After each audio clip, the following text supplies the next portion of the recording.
Hoje a gente conversa com a jornalista investigativa que cobre meio ambiente da Pública, a Ana Beatriz Anjos. Ana Beatriz, bem-vinda ao ICL, bom dia. Bom dia, obrigada. Duas propostas legislativas que ameaçam seriamente o meio ambiente e o combate à crise climática receberam apoio maciço da bancada do Rio Grande do Sul na Câmara dos Deputados. Os projetos, segundo especialistas, podem contribuir para que ocorram novas tragédias, como a enfrentada hoje pelo Estado. Um deles pode acelerar a destruição de 1/3 dos Pampas. A Ana Beatriz tem mais informações. Que propostas são essas e os riscos que elas envolvem? Ana, por favor, conta pra gente. Exatamente. A gente destacou aqui, né, entre várias propostas, né, que estão em trâmite hoje no Congresso Nacional, que ameaçam o meio ambiente e o combate às mudanças climáticas, duas que podem afetar o próprio estado do Rio Grande do Sul em maior medida, né? A primeira delas é um projeto de lei que busca criar a Lei Geral do Licenciamento Ambiental. Essa era inicialmente até uma proposta dos próprios ambientalistas, né, que queriam padronizar a questão do licenciamento ambiental no país. Só que durante a tramitação dela no Congresso Nacional, o texto foi ficando muito ruim. Ela está em tramitação desde 2004, né, faz bastante tempo. E aí, na última vez que ela foi votada, que foi em maio de 2021, no plenário da Câmara, ela foi, obviamente, aprovada assim, por larga escala, né, por larga folga, e da bancada de 31 deputados federais eleitos pelo Rio Grande do Sul, 29 estavam presentes naquela ocasião, naquela votação. Desses 29, 22 votaram a favor dessa proposta, né? Eles eram, né, majoritariamente filiados a partidos de direita e do centrão. Falo que eram porque era na legislatura anterior, né? Hoje esse quadro mudou um pouquinho, teve alguns que mudaram de partido. Essa lei, né, esse projeto de lei, ele traz muitos retrocessos, segundo os especialistas. Ele cria, por exemplo, uma possibilidade de autolicenciamento e também ele dispensa de licenciamento ambiental algumas atividades agropecuárias. O outro projeto de lei, como vocês estavam ressaltando, ele busca flexibilizar a proteção a áreas de vegetação não florestal. Então, são áreas que são cobertas por formações que não são árvores, né, não são florestas. Por exemplo, campos, né, para citar um exemplo. Esse projeto, ele foi aprovado agora em março na Comissão de Constituição e Justiça da Câmara, foi aprovado, né, e na ocasião estavam presentes 3 deputados do Rio Grande do Sul, todos os 3 aprovaram esse projeto, votaram favoráveis a esse projeto. Esse projeto, a organização SOS Mata Atlântica fez uma análise e constatou que esse projeto ele pode abrir para a exploração agropecuária 32% dos Pampas, 1/3 dos Pampas, que é o bioma predominante no Rio Grande do Sul. Ele abrange 69% do território do Rio Grande do Sul, né? Olha só que desastre que seria isso. Além de abrir para exploração agropecuária, metade do Pantanal, 7% do Cerrado e quase 15 milhões de hectares na Amazônia. Então, seria muito prejudicial. No caso desse projeto de lei, ele é ainda pior porque, além dele ter sido apoiado, né, pelos deputados federais do Rio Grande do Sul, ele foi proposto por deputados gaúchos. Então, a primeira versão desse texto foi apresentada em 2019 pelo deputado Alceu Moreira, que é do MDB do Rio Grande do Sul, e a versão atual, né, que foi votada em março na CCJ, foi apresentada, de autoria do Lucas Hedeker, que é um deputado federal do Rio Grande do Sul pelo PSDB. E esse texto, inclusive, ele é considerado pior do que o texto original, porque ele amplia, inclusive, a possibilidade, né, de destruição dessas áreas de vegetação não florestal. E aí, é curioso que a gente tem visto o avanço, e é um ótimo panorama que a gente tem agora, do avanço das legislações ambientais negativas.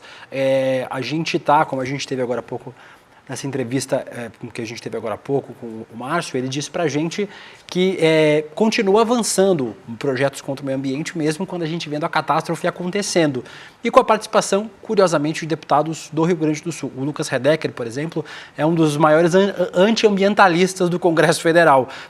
Pode ver qualquer pauta dessa bancada da motosserra, o Lucas Hedeker está participando. E é incrível, César, como não há nada que faça com que esses parlamentares repensem os seus posicionamentos, vivendo a tragédia, e vendo a tragédia acontecendo no seu quintal, no caso, como os deputados do Rio Grande do Sul. Sabe qual é a única força capaz de fazê-los rever essa estrutura, o Will, Ana, Vivi e a nossa comunidade? O voto popular.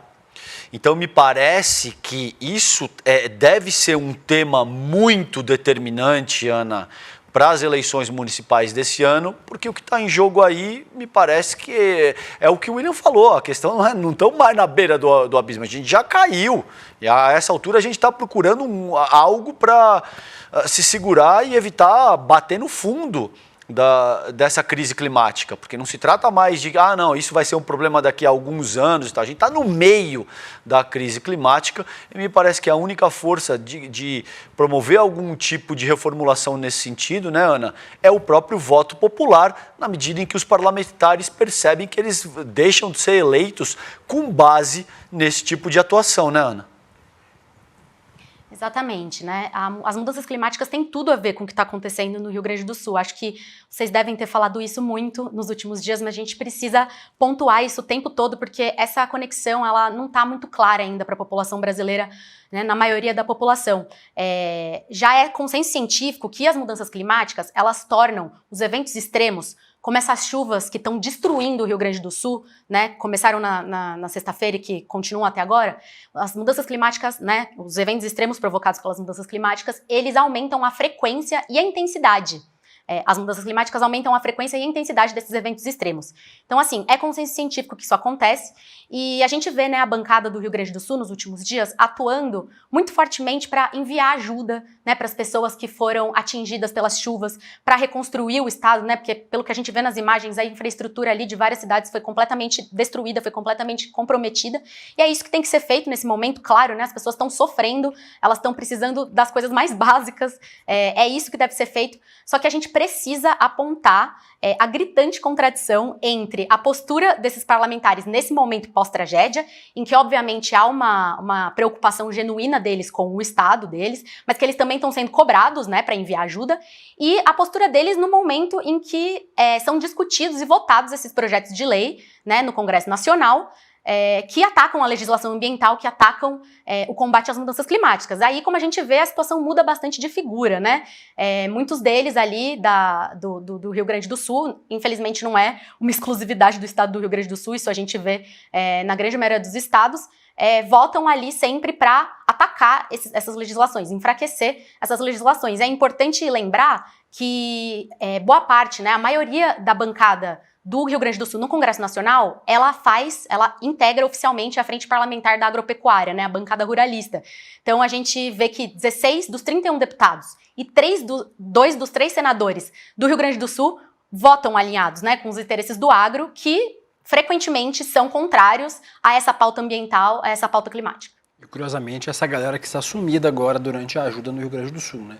A gente não tem visto esses deputados falando sobre os esforços de reconstrução, de salvamento e de amenização da dor das pessoas que estão passando por essa tragédia enorme. Tem uns deputados aí que desapareceram, já eles aparecem quando a situação estiver normalizada.